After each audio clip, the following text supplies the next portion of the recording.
Katanya ada intervensi juga bang itu bang. Dugaan intervensi. Dugaan intervensi bang. Ya, bang. Ikutin aja prosesnya, jangan kemana-mana lah. Jadi kalau memang benar, nggak perlu harus membuat sebuah statement-statement yang sebetulnya nanti akan merugikan diri sendiri. Kalau menurut saya seperti itu. Proses dijalanin aja santai, nggak ada apa-apa itu. Kalau orang mau ke Polres, jadi gini, kepolisian itu adalah tempat pengayoman yang mengayomi seluruh masyarakat yang ada di Republik Indonesia. Jadi melalui wilayah masing-masing.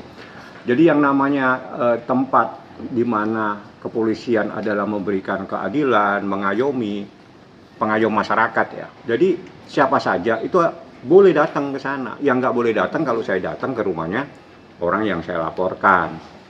Mungkin seperti itu. Tapi kalau kita datang di kantor polisi, ya itu tempatnya masyarakat untuk mencari keadilan, tempatnya masyarakat untuk mendapatkan pengayoman, untuk berlindung supaya mendapatkan keadilan. Tempatnya memang di kantor polisi, Kak. Keliru kalau saya mesti ke tempat lain. Nah, yang kedua, ada kewajiban kita sebagai advokat untuk memberikan informasi yang terkini, yang terbaru kepada klien yang memberikan kepercayaan kepada kita, supaya klien itu secara waktu ke waktu dia mengikuti prosesnya. Jangan sampai dia mendapatkan informasi dari orang lain sedangkan kita sebagai advokatnya tidak menyampaikan. Jadi progres itu harus kita sampaikan baik tertulis maupun lisan. Itu menjadi kewajiban. Jadi kalau kita jalan-jalan ke sana nggak ada yang salah. Karena tidak ada undang-undang yang dilanggar. Tidak ada juga, apalagi kemarin itu hanya menyelesaikan tanggung jawab menemanin daripada si Edwin yang ada di kantin. Jadi dia ada di satu kafe, ngobrol-ngobrol, santai lah, ngobrol-ngobrol, membahas yang lain-lain, termasuk saya menanyakan beberapa identitas. Setelah itu waktu sholat ya saya datang, ya otomatis cari tempat sholat yang paling tenang itu adalah di masjid yang ada di Polres Metro Jakarta Selatan. Jadi kalau misalnya kita itu ada kaitannya dengan permasalahan, mungkin saya langsung ke lantai 3. Buktinya saya nggak kemana-mana, santai-santai aja, saya datang habis sholat saya pulang. Justru dengan kehadiran abang di sana Merasa terganggu, pertanyaan besar dan merasa ada sesuatu Nggak boleh, jadi mungkin dia capek aja kan sampai malam itu. Mungkin karena dia dampingi sampai malam mungkin capek sehingga mempunyai sebuah pemikiran atau mungkin sakwa sangka sebetulnya tidak ada apa-apa dan orang punya hak untuk datang di sana. Orang yang mencari keadilan itu kapan saja harus datang untuk menanyakan progres. Tapi kemarin saya tidak ada kaitannya. Kami hanya datang, kebetulan saya datang mau melaksanakan sholat. Sholat maghrib bersama teman-teman, setelah itu saya pulang. Kalau memang ada kepentingan ya saya tungguin sampai selesai. Buktinya enggak. Sehingga saya habis maghrib saya udah pulang. Tapi dari sana mengatakan kenapa nggak langsung ketemu aja gitu. Sama siapa ketemunya? Sama Padel. Ngapain? Gak ada kepentingan. Kalau emang ada niatan datang ke Polres gitu. Gak ada urusannya. Kita datang suka-suka kita dan apa yang kita lakukan itu menjadi kewajiban. Jadi nggak ada relevansinya dan saya nggak mau nanggapin. Jadi fokus aja kepada persoalannya. Kalau orang mau datang ke Polres itu tempat masyarakat mencari keadilan. Polisi tempat masyarakat untuk mendapatkan pengayoman, artinya itu rumah masyarakat. Siapa saja boleh datang, jadi nggak ada yang melarang. Bang, kemarin pihak Rasman juga Rasman sendiri juga mempersoalkan tentang abang bilang bahwa atau Nikita bilang bahwa tidak ada restoratif justice damai. Nah, padahal dari pihak Polri sendiri selalu mengupayakan untuk RG. Nah, abang sendiri tidak ingin ya, terus justru malah dianggap seperti penyidik karena tidak memakai untuk RJ sendiri. Gimana bang? Gini, dengan kalimat-kalimat itu merupakan justifikasi ya. Jadi mengakui adanya sebuah perbuatan salah. Ya, kalau seseorang itu menggebu-gebu, terus dia ingin selalu minta supaya dilakukan perdamaian, padahal dia merasa tidak bersalah. Kalau memang tidak bersalah, tidak usah pusing-pusing dengan RJ. sebelum saya menjelaskan tentang RJ itu seperti apa. Jadi restoratif justice itu diatur berdasarkan peraturan Kapolri nomor 8 tahun 2021 seingat saya. Kalau saya mohon maaf. Di dalam ketentuan yang paling penting, saya nggak perlu bacakan pasalnya satu persatu. Yang paling penting itu mengembalikan korban dalam keadaan seperti semula. Ya, jadi kalimatnya itu mengembalikan korban dalam keadaan seperti semula. Ini pelaksanaannya itu terkait dengan kasus harta benda. Kasus yang mungkin yang bisa saling mengembalikan dalam keadaan semula. Jadi mungkin kalau misalnya ada orang dilaporkan, dirugikan 5 miliar, 10 miliar, diselesaikan, itu kan kembali dalam keadaan seperti semula. Tapi dalam terkait dengan permasalahan ini, itu tidak mungkin bisa mengembalikan dalam keadaan semula. Ya, saya tidak perlu jelaskan, yang penting semua sudah tahu. Yang paling terpenting bahwa dalam dalam peraturan Kapolri tersebut, itu yang menentukan para pihak. Artinya telapor dan pelapor yang akan memutuskan perlu atau tidak adanya sebuah perdamaian. Mereka bisa menolak, sedangkan pihak kepolisian sebagai penyidik itu memfasilitasi. Jadi tidak ada polisi itu terus Anda harus begini, enggak.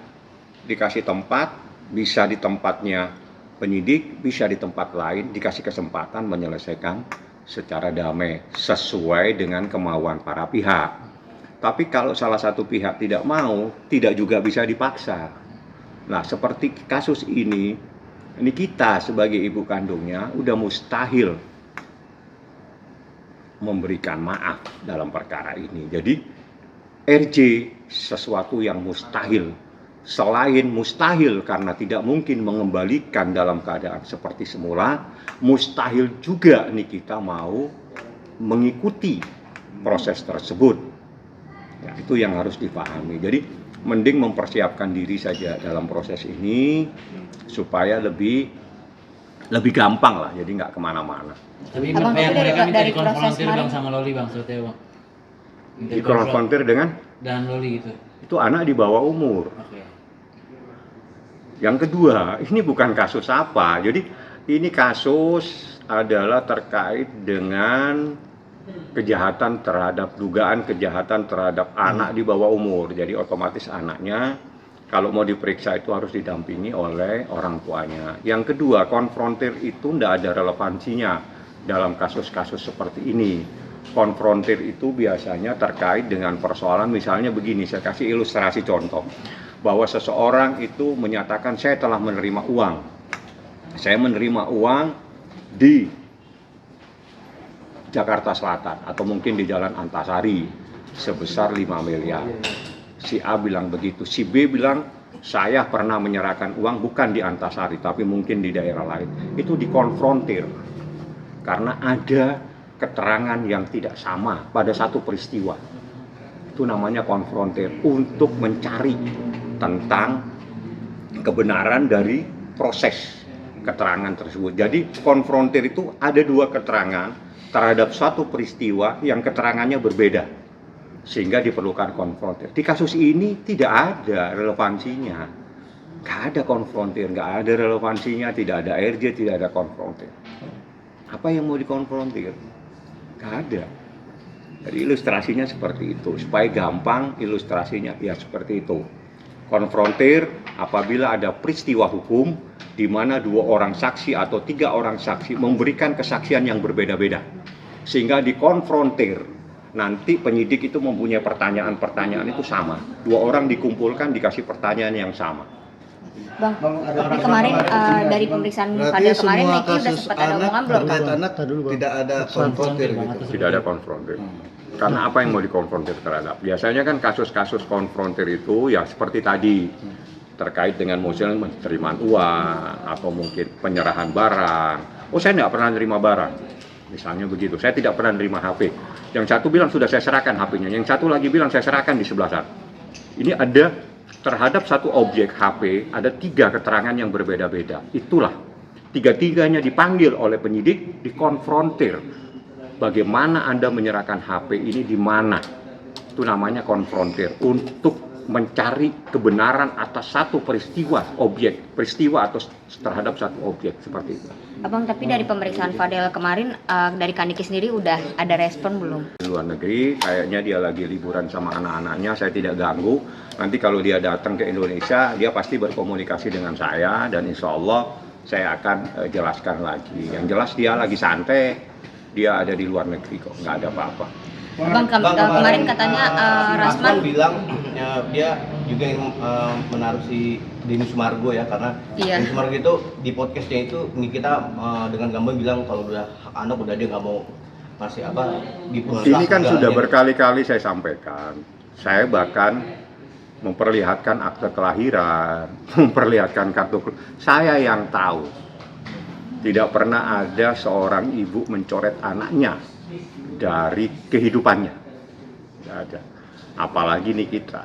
Jadi Laura itu anaknya dia dan itu anak yang paling dia sayang karena anak itu anak pintar. Jadi tidak ada relevansinya semua. Mau siapa tadi yang dibilang? Nggak ada. Tapi kalau itu dia mau jalan-jalan ke Polres, ya nggak ada salahnya, silakan. Tapi yang jelas terlalu jauh persoalan ini kalau dibawa ke sana kemari. Jadi nggak ada relevansinya. Jadi nggak perlu diperiksa menjadi saksi Bang? Nggak ada apa kaitannya. Kalau mau diperiksa itu dicari, saya kasih tahu, tanya ke Dukcapil, Laura itu sudah dicoret belum? Itu aja. Abang, tapi Rasman bilang Kaniki ini tetap ngelakuin penelantaran anak, Bang.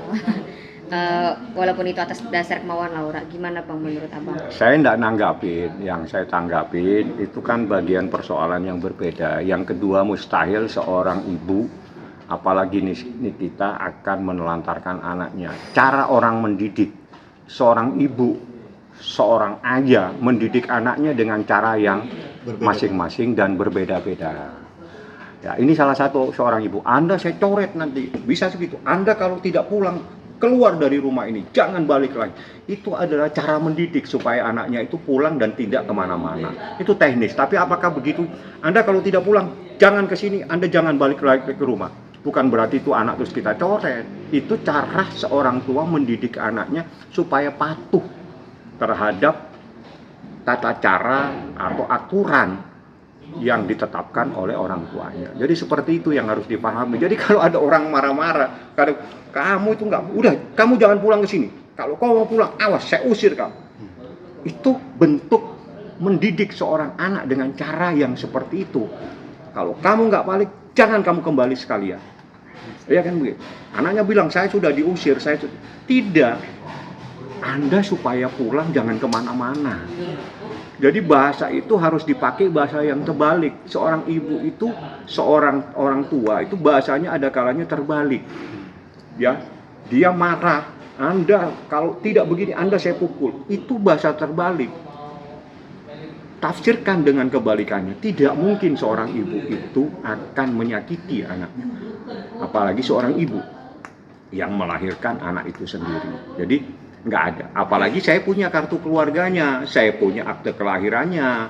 Karena pada saat proses kemarin itu, saya melampirkan akte kelahiran dan kartu keluarga. Jadi sudah clear, tidak ada yang aneh-aneh. Saya memberikan penjelasan cara mendidik seorang anak itu berbeda-beda. Ya, mungkin kita semua punya tata cara sendiri. Nah, jadi jangan disampaikan bahwa ini kalau begini, kita itu menelan. Enggak, itu cara mendidik saja. Nggak ada masalah. Abang kemarin tambahan saksi lagi nggak sih Bang? Saya belum. Nanti kalau memang ada proses tambahan, sementara ini masih saksi seperti yang kita sampaikan. Abang kemarin Bang Rasman nanyain Kanikmir, mana nih kita kamu ngomong doang gitu ternyata nggak datang. Menurut Abang gimana? Saya nggak nanggapin ya karena urusannya nggak ada kaitannya sama. Jadi gini, kewajiban pelapor membuat laporan. Kewajiban pelapor ya, adalah menyampaikan laporannya. Kewajiban pengacara mendampingi, kewajiban advokat mendampingi pelapor. Saat itu semuanya sudah saya lakukan. Mendampingi Niki, mendampingi saksi-saksi yang diperlukan, menyampaikan bukti-bukti. Lebih lanjut Nikita menyerahkan kepada saya. Tidak ada kepentingan Nikita harus ada ke Polres. Karena Nikita tidak dalam proses untuk dilakukan pemeriksaan. Jadi Nikita ke luar negeri jalan-jalan, lagi happy dengan anak-anaknya.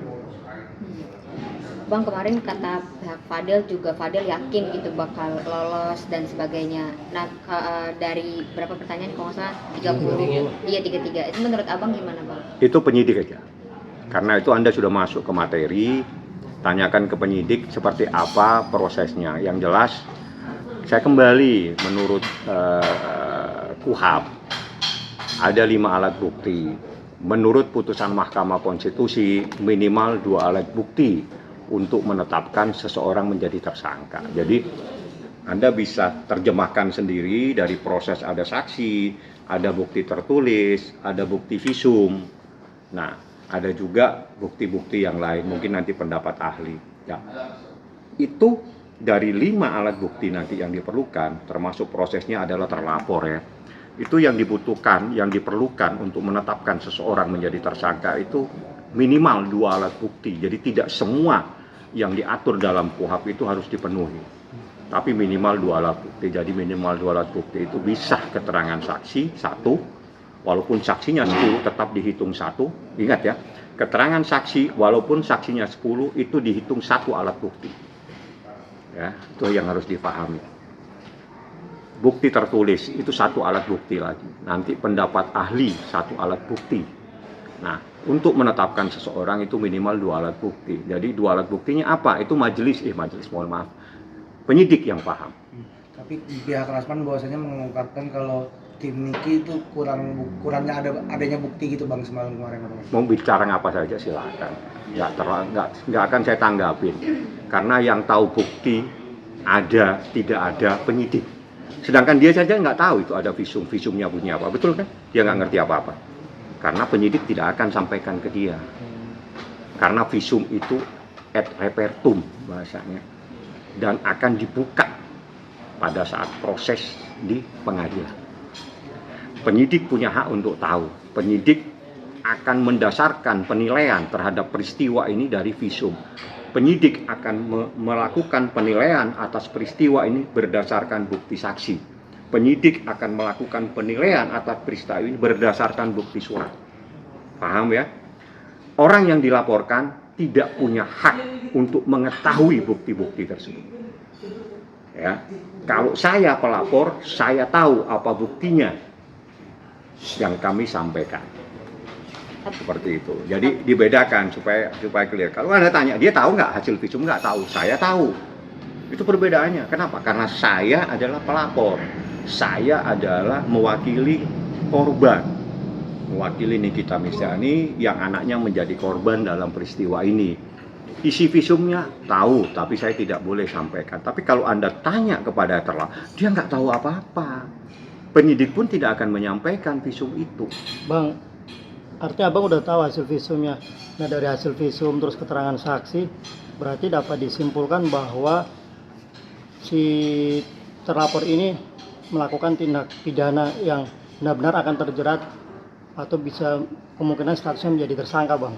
Itu alangkah baiknya kalau pas lagi di Polres tanya ke Humas. Yang saya sampaikan menurut aturan, jadi berdasarkan putusan Mahkamah Konstitusi, untuk menentukan seseorang menjadi tersangka itu berdasarkan minimal 2 alat bukti.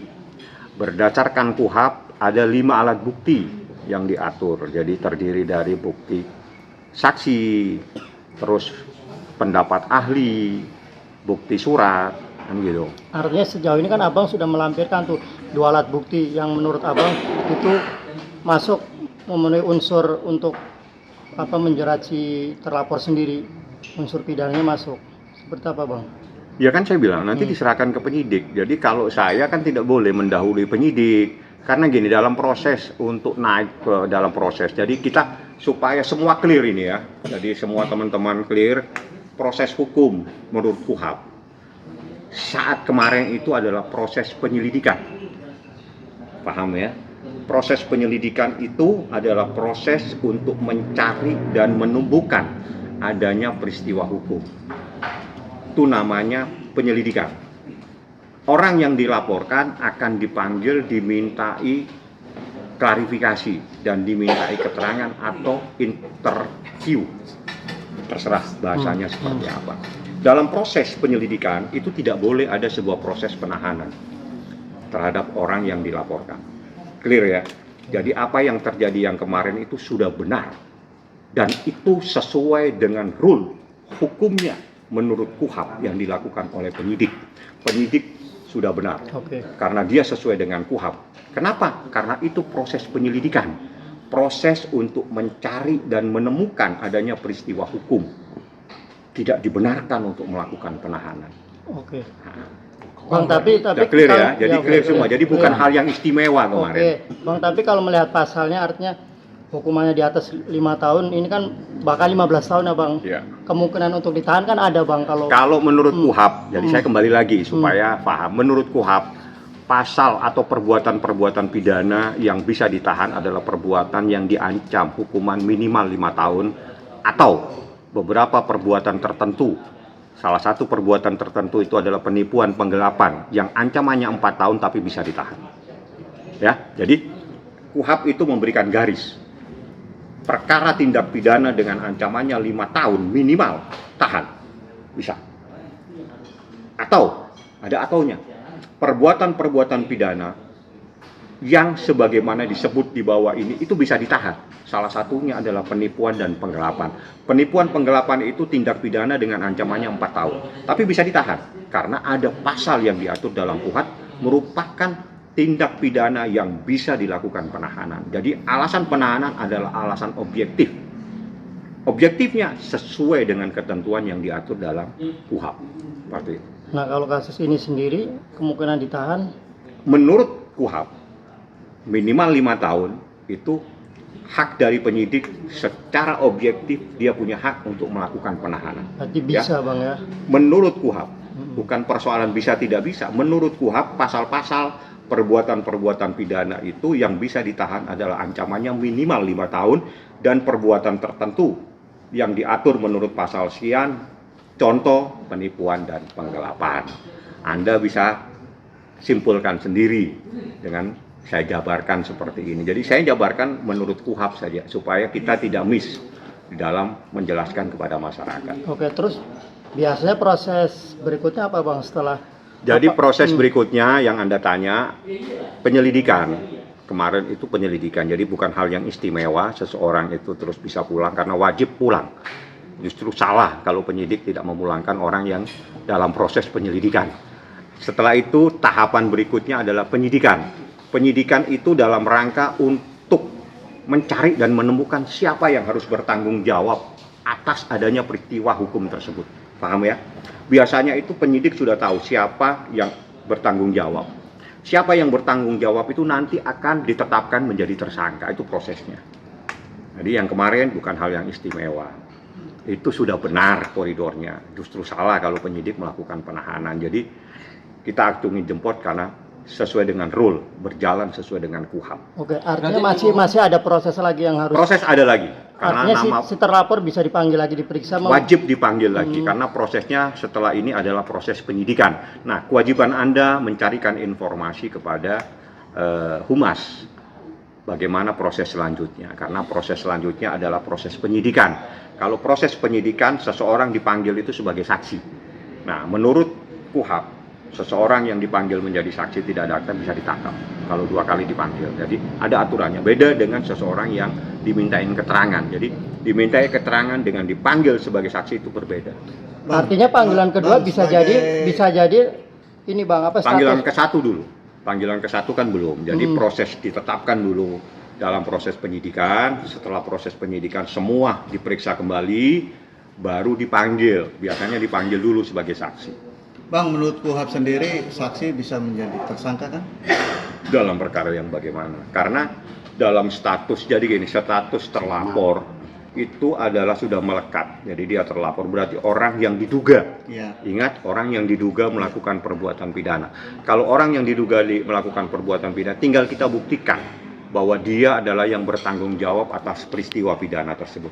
Kalau seseorang berdasarkan 2 alat bukti terbukti ada 2 alat bukti telah melakukan sebuah perbuatan pidana tersebut, sebuah peristiwa pidana yang dilakukan oleh dugaan orang yang melakukan perbuatan, maka dia bisa ditetapkan sebagai tersangka. Dasar hukumnya selain KUHP adalah putusan Mahkamah Konstitusi, karena sudah dibatasi oleh Mahkamah Konstitusi minimal 2 alat bukti, sehingga tidak bisa orang dengan 1 alat bukti menetapkan seseorang menjadi tersangka. Jadi 2 alat bukti, saya katakan kembali, walaupun saksinya ada 10, dihitung 1 alat bukti. Ya. Jadi saksinya 10 tetap 1 alat bukti. Nanti bukti yang lain apa? Bukti tertulis. Berarti 1 alat bukti. Berarti kalau ada 2 alat bukti, minimal 2 ini, baru seseorang bisa ditetapkan menjadi tersangka. Berarti Maaf nih, status Bang, agak seseorang bisa mundur. berubah ya, Bang? Status seseorang bisa Status berubah. seseorang itu sesuai dengan bukti yang dilaporkan. Kalau memang dia statusnya sebagai orang yang menjadi terlapor, itu memang prosesnya dipanggil dulu sebagai saksi. Setelah itu dia bisa ditingkatkan sesuai dengan bukti-bukti yang ada. Bang, maaf nih agak mundur, kemarin kan Fadel dengan percaya diri pas dipanggil tuh nari-nari, ngedance segala macam. Nah, sebenarnya kalau dari Abang sendiri gimana? Mungkin kan Niki sempat komentar gitu. Enggak, saya enggak. Niki ada di luar negeri dan enggak ngurusin orang yang nari-nari. Dia lagi happy sama anak-anaknya, apalagi saya enggak pusing. Dia mau membantah, saya nggak pusing. Dia mau tiap hari bantah juga nggak pusing. Dia mau menari dari pagi sampai pagi lagi juga saya nggak pusing. Karena itu bukan bagian dari persoalan saya. Bukan bagian dari tugas dan tanggung jawab saya sebagai advokat. Tugas saya adalah proses hukum. Tidak akan mencampuri hal-hal lain. Bang, tapi Apalagi? Nggak apa-apa, tanya aja terus. Kasus sangat berat. Ancamannya 15 tahun maksimal. Jadi tidak memerlukan sebuah asosial lagi. Jadi tidak perlu ada tambahan-tambahan sebuah peristiwa. Dengan pasal ini menurut KUHP bisa dilakukan penahanan karena itu ada alasan objektif untuk melakukan penahanan. Itu salah satunya adalah pasalnya itu pasal dengan ancaman minimal 5 tahun. Jadi tidak memerlukan lagi pelengkap-pelengkap atau penambahan-penambahan sebuah peristiwa. Yang kedua, kita nggak mau pusing dengan peristiwa yang lain. Saya tetap fokus kepada persoalan ini, fokus kepada pembuktian. Karena kan waktu Bang. itu Nikita juga sempat menyatakan hal seperti itu ya. Maksudnya menyatakan gimana? Ya kalau yang bersangkutan ini pernah punya. Ya itu tanya ke Humas. Bagi saya tidak terlalu mempunyai hal-hal yang menguntungkan. Karena tanpa ada peristiwa itu pun menurut KUHP dengan ancamannya 5 tahun, seseorang secara objektif penyidik punya hak untuk melakukan penahanan. Seperti itu. Abang